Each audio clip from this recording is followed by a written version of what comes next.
سیرت شروع کی تھی تو ابتدا میں نے یہ کہا تھا کہ ہم سیرت کو صرف بطور کہانی کے نہیں پڑھیں گے یا سنیں گے یا سمجھیں گے، بلکہ سیرت سے متعلق جو چیزیں ہماری زندگی سے وابستہ ہیں ان کو بھی ہم ساتھ ساتھ ذکر کریں گے، اور سیرت کو قرآن کے ساتھ ملا کے سننا پڑھنا فائدہ دیتا ہے، اور اگر ساتھ قرآن شامل نہ ہو تو وہ تصویر کا ایک رخ ہے جس کا دوسرا رخ ہمارے سامنے نہیں ہے، اس سے پھر تصویر پوری واضح نہیں ہوتی۔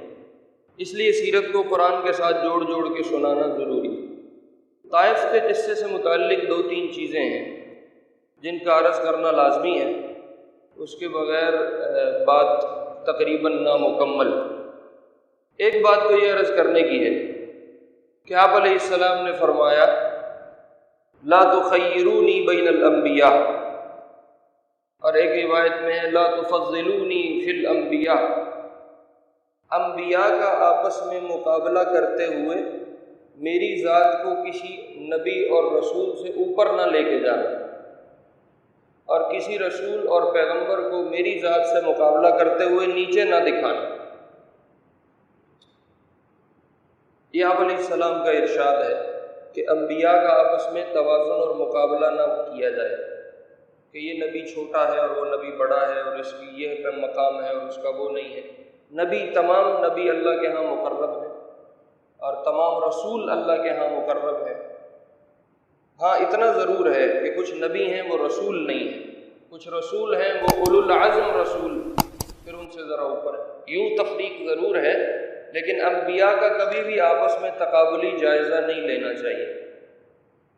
یہ بات کرنا اس لیے ضروری ہے کہ جب پچھلے جمعے میں نے عرض کیا تھا آپ علیہ السلام قرن الثعالب کے مقام پہ پہنچے طائف سے واپسی میں، تو جبریل ایک فرشتے کو لے کر آئے اور آپ کو کہنے لگے یا رسول اللہ نے آپ کی دعا کو اور اس قوم نے جو آپ کو جواب دیا ہے وہ سن لیا، اور اس فرشتے کو میرے ساتھ بھیجا ہے، یہ ملک الجبال ہے، موت کا، یہ پہاڑوں کا فرشتہ ہے۔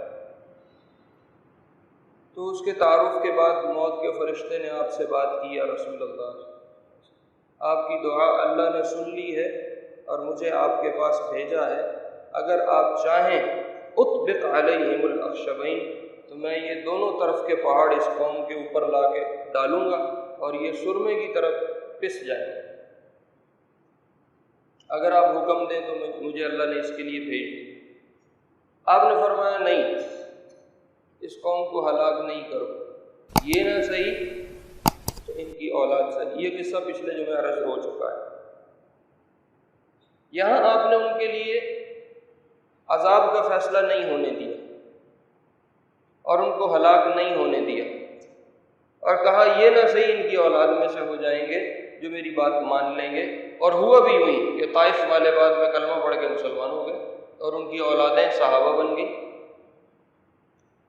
اب کچھ لوگ یہ کہتے ہیں دیکھو ہمارے نبی نے تو کافروں کے لیے بد دعا نہیں کی، نوح علیہ السلام نے کافروں کے لیے ہلاکت کی بد دعا کر دی، اس لیے ہمارے نبی کا مقام نوح سے بہت اوپر ہے۔ نہیں، یہ تقابل ٹھیک نہیں ہے۔ اگر نوح علیہ السلام نے بد دعا کی ہے کافر کے لیے تو کسی وجہ سے کی ہے، اور آپ علیہ السلام نے اگر کسی کافر کے لیے بد دعا نہیں کی یا اس کو عذاب نہیں ہونے دیا تو کسی وجہ سے نہیں ہونے دیا، اس کے پیچھے وجہ ہے۔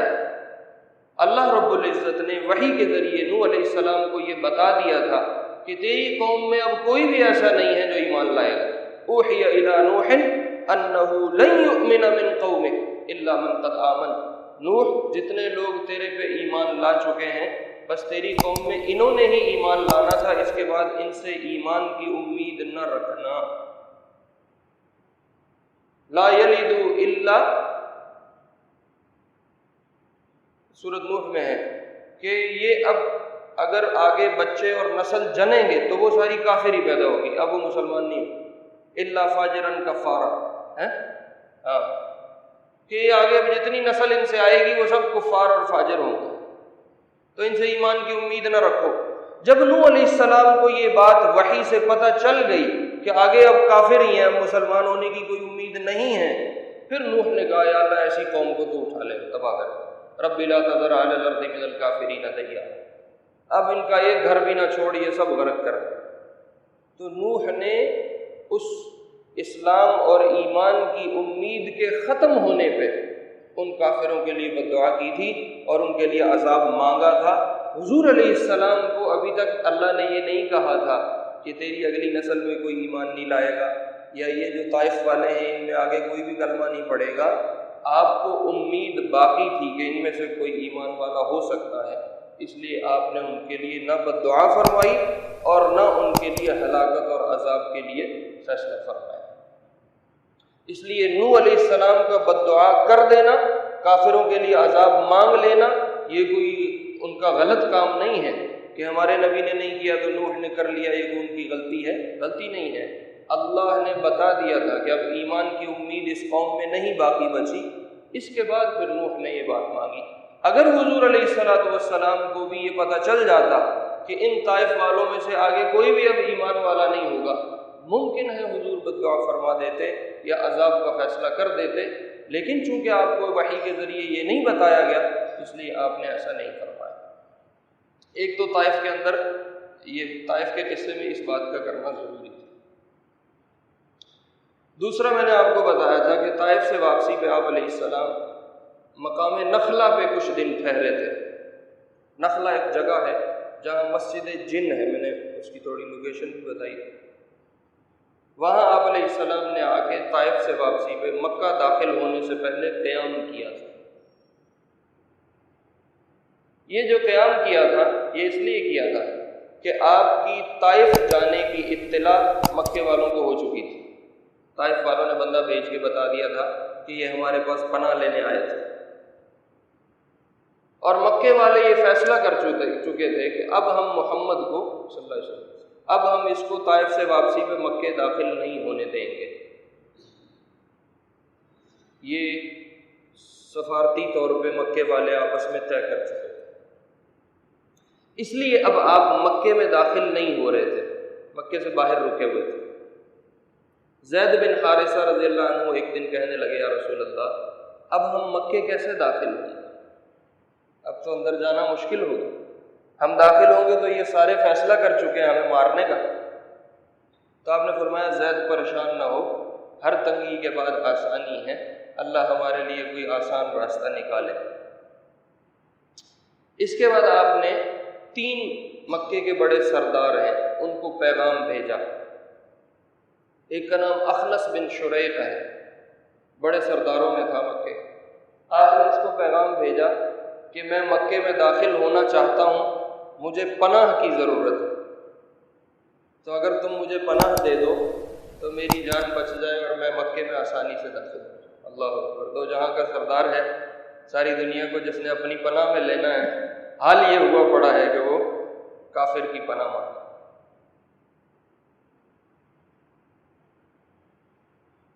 تو اخنس نے معذرت کر لی، اس نے کہا میں پناہ نہیں دے سکتا۔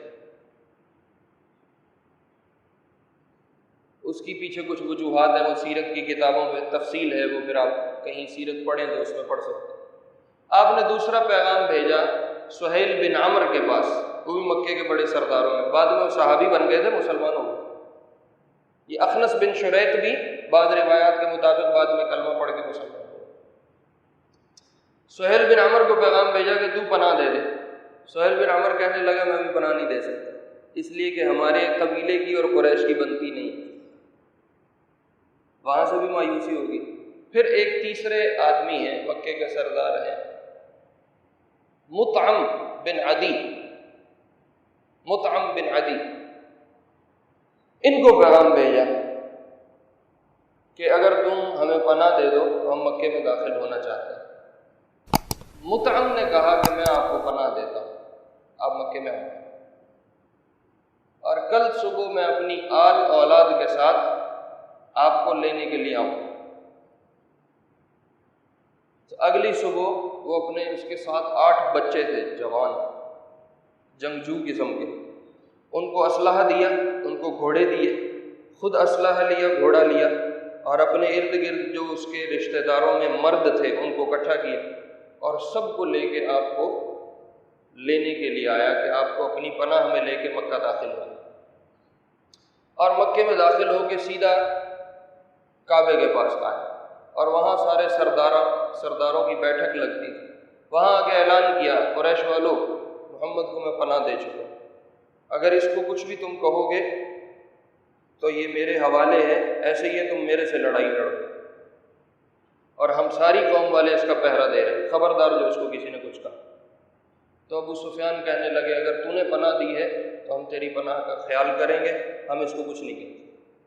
آپ نے مکے میں کعبے کا طواف کیا، اور کعبے کا طواف کر کے آپ گھر تشریف لے کے گئے، اور مطعم اپنے بچوں سمیت حضور کو گھر چھوڑنے گیا۔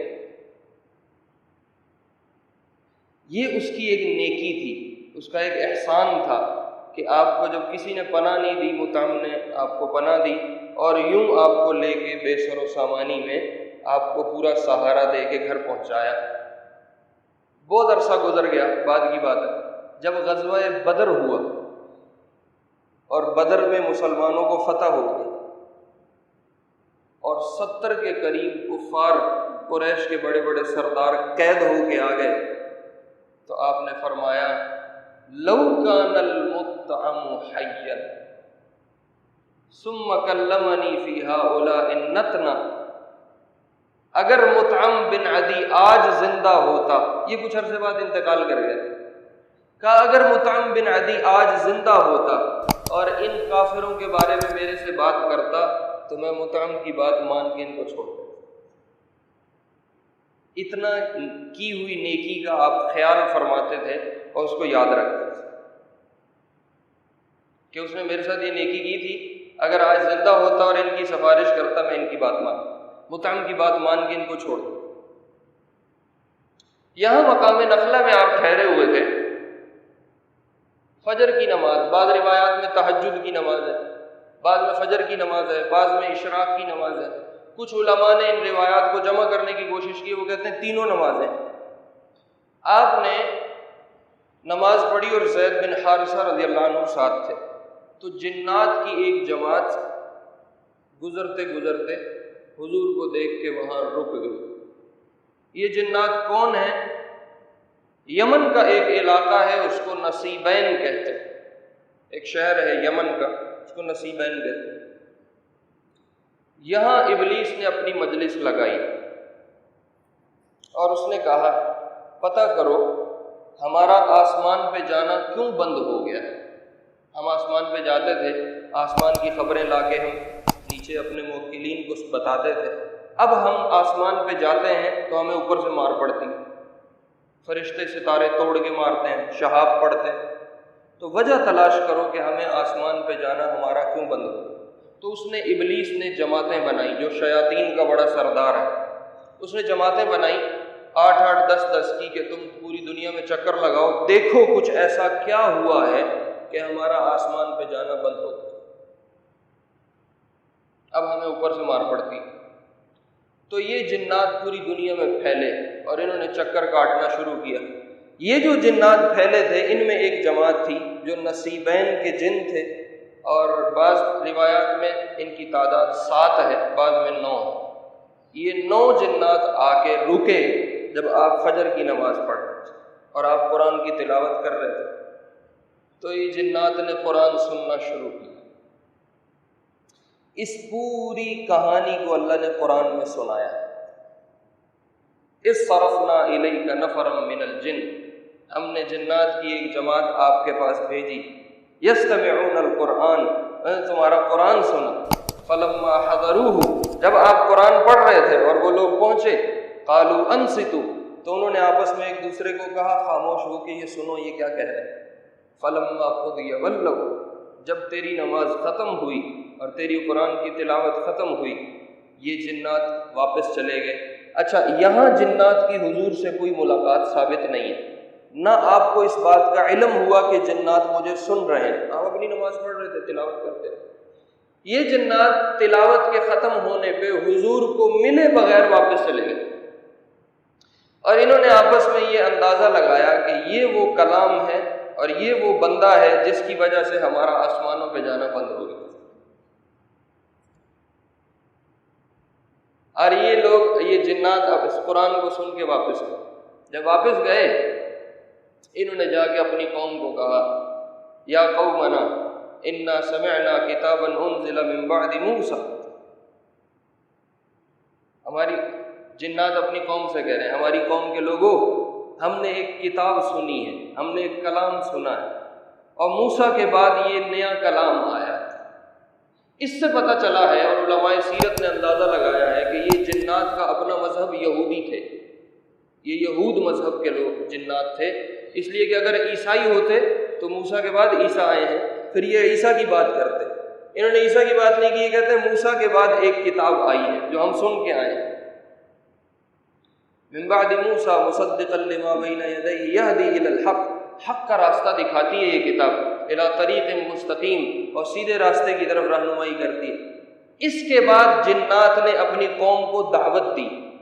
اس سے پتہ چلتا ہے کہ وہ قرآن سنتے ہی ایمان لے آئے تھے، آپ کی ملاقات نہیں ہوئی، صرف قرآن سنا ہے اور قرآن کا اتنا اثر ہوا، صاحب کلام خود بول رہا ہے اور اللہ کا نبی خود کلام پڑھ رہا ہے جس کے دل پہ قرآن اترا، اس کی اتنی نورانیت تھی کہ وہ سنتے ہی مومن ہو گئے، ایمان لے۔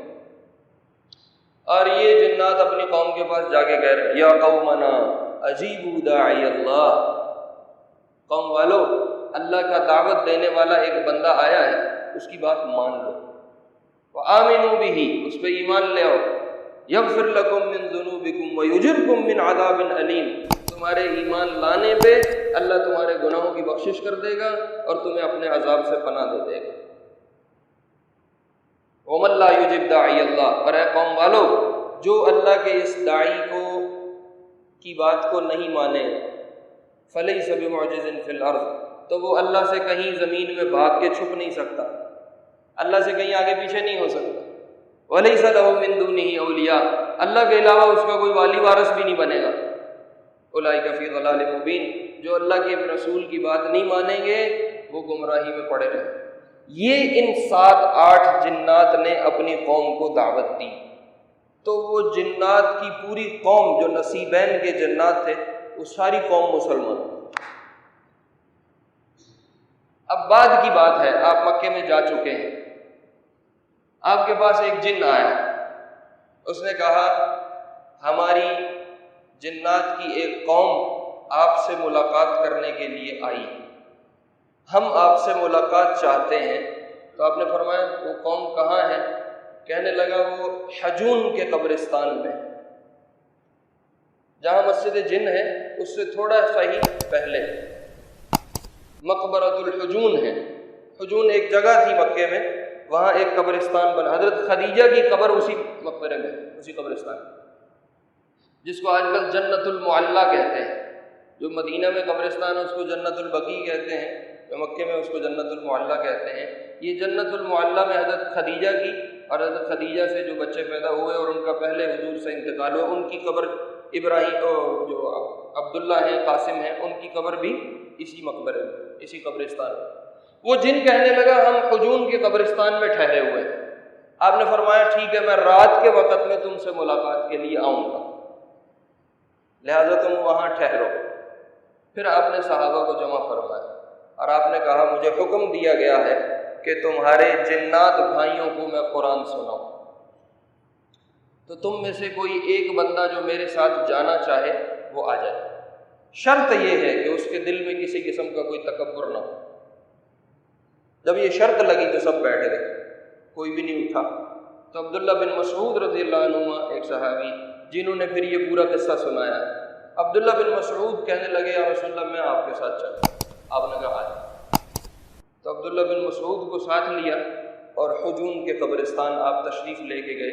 عبداللہ کہتے ہیں جب ہم مکے کی آبادی سے باہر نکل گئے اور حجون کی چڑھائی چڑھنے لگے تو آپ نے مجھے ایک جگہ بٹھایا اور اپنے پاؤں سے ایک خط کھینچا، دائرہ بنایا اور کہا عبداللہ اس خط سے باہر نہ نکلنا، اگر اس خط سے باہر نکلو گے تو قیامت تک نہ تم مجھے پا سکو گے نہ میں تمہیں پا سکوں گا۔ تو عبداللہ بن مسعود وہاں بیٹھے اور آپ آگے مقبرے میں تشریف لے۔ آپ کے جانے پہ ایک دم ایسا ہوا کا ایک جھونکا اٹھا جیسے آندھی آ جائے اور ایک طوفان مچ جائے۔ تو عبداللہ بن مسعود فرماتے ہیں حضور کی ذات میری نظروں سے گم ہو گئی، تو میں پریشان ہو گیا کہ پتہ نہیں اب کیا ہوگا۔ تو 2-3 دفعہ یوں جھونکا آیا، تو کہتے 2-3 دفعہ میرا دل کیا میں اس دائرے سے باہر نکل کے کسی کو مدد کے لیے بلاؤں کہ حضور کو کچھ ہو نہ جائے، لیکن پھر آپ کی بات یاد آئی کہ اس سے باہر نہ نکلنا، تو میں پھر بیٹھ گیا دبک کے۔ خیر آپ نے وہاں کچھ وقت گزارا، رات کا کافی حصہ آپ قرآن پڑھتے رہے اور عبداللہ بن مسعود کو وہ آواز آتی رہی، اور جنات کہتے ہیں ایک دوسرے پہ ٹوٹ رہے تھے، اور میں نے کچھ لوگوں کو دیکھا جو سیاہ رنگ کے ہیں اور سفید لباس میں ہیں، وہ جنات تھے کہ وہ ایک دوسرے پہ جھپٹ رہے ہیں اور وہ حضور کا کلام سننے کے لیے ایک دوسرے پہ چڑھ رہے ہیں۔ ان جنات کی تعداد حدیث میں 300 آتی کہ 300 جنات نصیبین سے آئے تھے اور انہوں نے آپ کا قرآن سنا۔ اب بات اوپر جا رہی ہے، میں جلدی جلدی ختم کرتا ہوں۔ ان جنات نے واپسی میں کہا یا رسول اللہ ہم کافی دور سے آئے ہیں، ہمیں کچھ واپسی کے لیے سامان اور توشہ دے دیں، ہماری سواریوں کے بھی کام آئے، ہمارے بھی کام آئے، امتی تھے نا، تو امتی تو اپنے نبی سے مانگ سکتے ہیں۔ تو آپ نے فرمایا اچھا ایسے کرو، راستے میں تمہیں جو ہڈی ملے وہ ہڈی تمہاری خوراک ہے، اور جو تمہیں کسی جانور کی لید اور گوبر ملے گا وہ تمہاری خوراک ہے۔ تو عبداللہ بن مسعود کو آپ نے آ کے بتایا کہ میں ایسے ایسے جنات کے پاس ہو کے آیا ہوں۔ تو آپ نے فرمایا کچھ دیکھا ہے؟ انہوں نے کہا یا رسول اللہ اتنا دیکھا ہے کہ کچھ سیاہ لوگ تھے اور بڑے بڑے جبے انہوں نے سفید پہنے ہوئے تھے اور آپ کے اوپر ٹوٹ رہے تھے، میں گھبرا کے میں 2-3 دفعہ باہر ہو کے آواز دینے لگا، پھر میں رک گیا، آپ کی بات یاد آ گئی۔ تو آپ نے فرمایا اولئک جن نصیبین، یہ نصیبین کے جنات تھے، سألون المتاع، انہوں نے جاتے ہوئے میرے سے زاد راہ اور توشے کا سوال کیا۔ تو عبداللہ بن مسعود نے کہا رسول اللہ پھر آپ نے ان کو کیا دیا؟ آپ تو خالی ہاتھ تھے۔ تو آپ فرمانے لگے متعتہم بکل عظم حائل او بعرۃ او روثہ، میں نے ان کو کہا جو تمہیں ہڈی ملے تمہاری خوراک ہے، جو مینگنی گوبر لید ملے وہ تمہاری خوراک ہے۔ تو عبداللہ بن مسعود نے کہا رسول اللہ اس میں سے وہ کیا کھائیں گے؟